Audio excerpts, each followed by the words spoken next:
Hi everyone, आज ये 29 दिसंबर 2025 के करंट अफेयर और स्टैटिक जी के क्वेश्चन को डिस्कस करते हैं।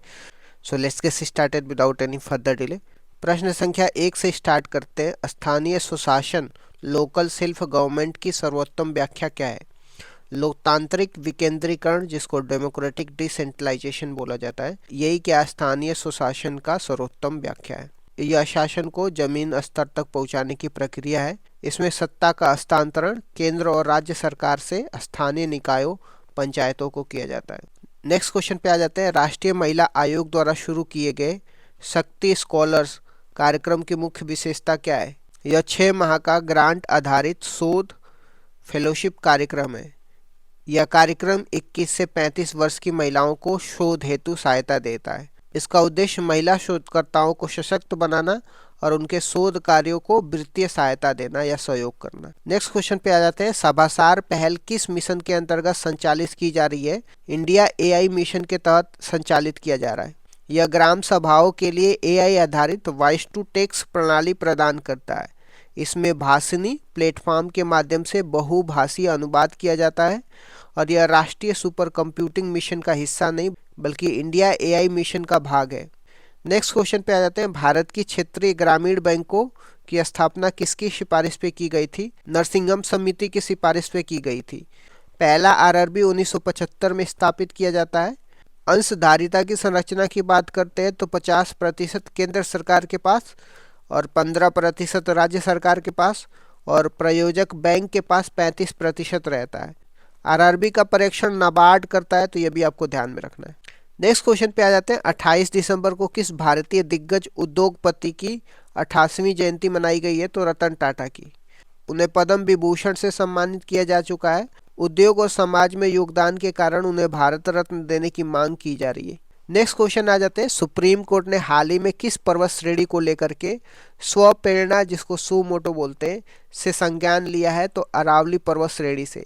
अरावली दिल्ली, हरियाणा, राजस्थान और गुजरात में फैली है। इसकी सुरक्षा के लिए सुप्रीम कोर्ट ने विशेष अवकाश पीठ, जिसको स्पेशल वेकेशन बेंच, का गठन किया है। अरावली श्रेणी थार रेगिस्तान के विस्तार को रोकने में प्राकृतिक ढाल का कार्य करता है, तो ये भी आपको ध्यान में रखना है। नेक्स्ट क्वेश्चन आ जाते हैं। जीरो एफआईआर का मुख्य उद्देश्य क्या है? तो क्षेत्राधिकार की चिंता किए बिना तुरंत एफआईआर दर्ज करना।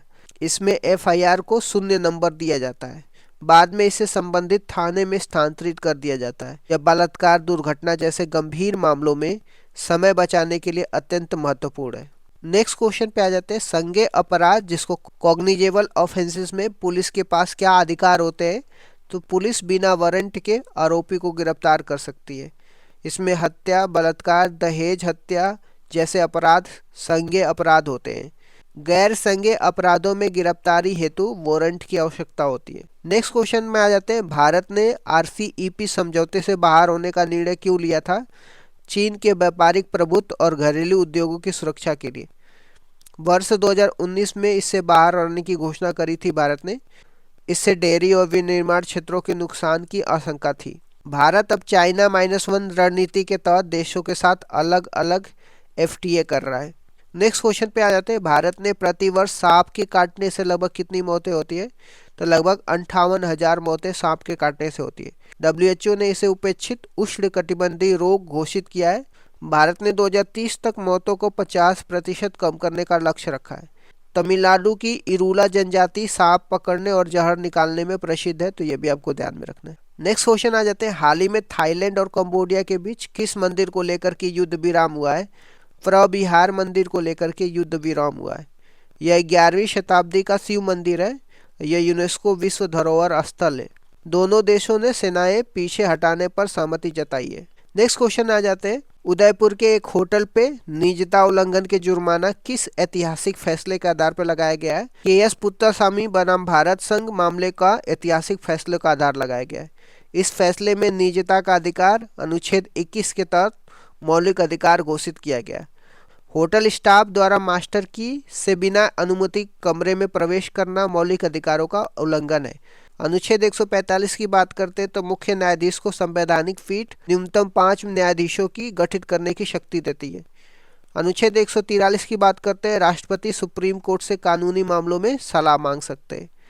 जेंडर बजटिंग की बात करते हैं तो ये महिलाओं के लिए अलग बजट नहीं है, बल्कि उनकी नीतियों में लैंगिक असमानता घटाने की प्रक्रिया है। पंचवर्षीय योजना के बारे में मैंने डिस्कस तो किया है, बट एक बार फिर से मैं पंचवर्षीय योजना के बारे में रिवीजन करा देता हूँ। पहली पंचवर्षीय योजना 1951 से 56 तक थी। इसकी मुख्य विशेषताएं क्या थी? इसका टाइम पीरियड की बात कर, यह योजना 1 अप्रैल 1951 से लेकर के 1956 तक चली थी। मॉडल की बात करते हैं, यह हेरोल्ड डोमर मॉडल पर आधारित थी और इसका प्रारूप के.एन. राज ने तैयार किया था। उद्देश्य क्या था पहली पंचवर्षीय योजना का? इसका मुख्य ध्यान कृषि एग्रीकल्चर पर था। विकास की दर की बात करते हैं, जो लक्ष्य था 2.1% था, लेकिन 3.6% की वृद्धि हासिल की गई थी, जो लक्ष्य से अधिक थी। दूसरी पंचवर्षीय योजना 1956 से 1961 के प्रमुख बिंदु क्या थे? दूसरी पंचवर्षीय योजना की अवधि की बात करते हैं, 1956 से 1961 तक रहता है। मॉडल की बात करते हैं, यह महालनोबिस मॉडल पर आधारित थी। इसका जो उद्देश्य था, इस योजना में भारी उद्योगों पर बल दिया गया, जिसमें प्रमुख उपलब्धियां थी। इसी योजना के दौरान भिलाई छत्तीसगढ़, राउरकेला उड़ीसा, दुर्गापुर पश्चिम बंगाल में आयरन स्टील प्लांट स्थापित किए गए। विकास की दर की बात करते हैं, लक्ष्य 4.5% का था और प्राप्ति 4.27% थी। तीसरी पंचवर्षीय योजना 1961 से 66 तक क्यों असफल रही थी? 1961 से 66 तक तीसरी पंचवर्षीय योजना थी। यह मॉडल सुखमय चक्रवर्ती मॉडल पर आधारित थी। इसका उद्देश्य था कृषि और उद्योग दोनों पर बल देना। असफलता के कारण ये थे, यह योजना 1962 के दौरान भारत चीन युद्ध और 1965 के भारत पाकिस्तान युद्ध के कारण अपने लक्ष्य को प्राप्त नहीं कर सकी और असफल रही।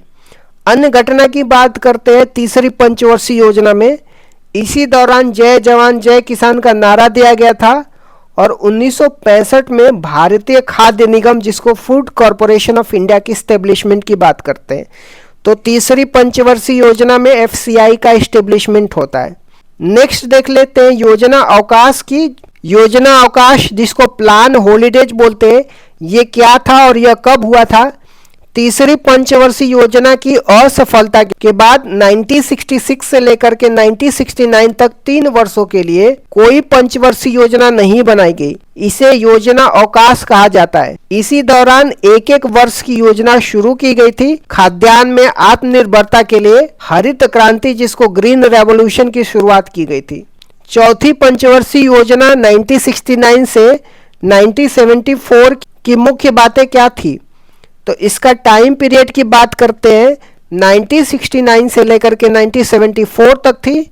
यह मॉडल अशोक रुद्र मॉडल पर आधारित थी और इसका प्रारूप डी.आर. गॉडगिल ने तैयार किया था। उद्देश्य की बात करते हैं, इसका लक्ष्य स्थिरता के साथ आर्थिक विकास करना, डेवलपमेंट विथ स्टेबिलिटी था। प्रमुख घटनाएं की बात करते हैं तो चौथी पंचवर्षीय योजना में 1969 में 14 बैंकों का राष्ट्रीयकरण किया गया था। ये पहली बात हो गई। इसके बाद 1971 में भारत पाकिस्तान का युद्ध हुआ और 1974 में पहला परमाणु परीक्षण ऑपरेशन स्माइलिंग बुद्धा पोखरण में किया गया था। पांचवी पंचवर्षीय योजना 1974 से 1978 क्यों अद्वितीय थी? यह भारत का एकमात्र ऐसी योजना है जो अपने निर्धारित समय 5 वर्ष से पहले केवल 4 वर्षों में ही समाप्त हो गई। 1974 से लेकर 1978 तक ही रही थी। यह डीपी दर मॉडल पर आधारित थी और इसका मुख्य लक्ष्य गरीबी उन्मूलन था। रोलिंग प्लान 1978 से 1980 तक क्या था? 1978 में सरकार बदलने के बाद मोरारजी देसाई की जनता पार्टी सरकार ने पंचवर्षीय योजना को समाप्त कर रोलिंग प्लान शुरू किया था। विश्व में इसके जनक डॉक्टर गुरनार मिर्डर थे। उनकी पुस्तक एशियन ड्रामा में इसका उल्लेख है और भारत में इसे लक्कड़वाला ने लागू किया था। छठवीं पंचवर्षीय योजना 1980 से 1985 के दौरान क्या महत्वपूर्ण घटनाएं हुई थी? यह मॉडल आगात निर्गत मॉडल पर आधारित था, जिसको इनपुट आउटपुट मॉडल बोला जाता है। इसका उद्देश्य रोजगार सृजन और गरीबी उन्मूलन था। प्रमुख घटनाएं की बात करते हैं तो छठवीं पंचवर्षीय योजना में नाबार्ड की एस्टेब्लिशमेंट किया जाता है 1982 में। 6 और बैंकों का राष्ट्रीयकरण किया जाता है 1980 में। ऑपरेशन ब्लू स्टार और ऑपरेशन मेघदूत 1984 में चलाया जाता है। ऑपरेशन मेघदूत सियाचिन पर कब्जा करने के लिए। 7वीं पंचवर्षीय योजना 1985 से लेकर के 1990 तक क्या नारा था? इस योजना का प्रसिद्ध नारा रोटी रोजी और उत्पादकता या भोजन काम और उत्पादकता था। इसी योजना के दौरान 1988 में सेबी की स्थापना होती है, जिसको security and exchange board of India बोलते हैं। एलपीजी सुधार कब और क्यों अपनाए गए थे?